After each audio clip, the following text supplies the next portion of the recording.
Hey, today we will dive into the method of creating Trello accounts.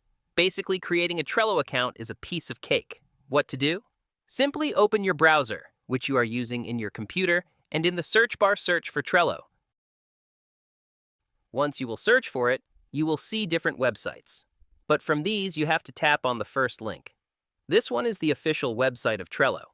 Once you will get access to the official website, you will see this kind of interface where you can see the option of login or get it for free. You can also use the paid version. If you want to check the pricing, then click on the option pricing and check it by yourself. You can also log in with the help of the Google or any other account that you have in order to use that account. Click on the option login. Here you will see the option of login to continue by entering your email address, or you can continue with these emails. I will continue my account with the help of my Google. So I will click on Google.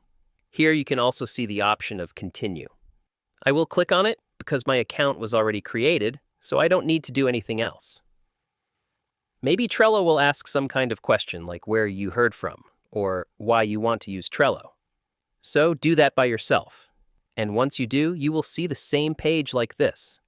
And it was the way by which you can create your account on Trello.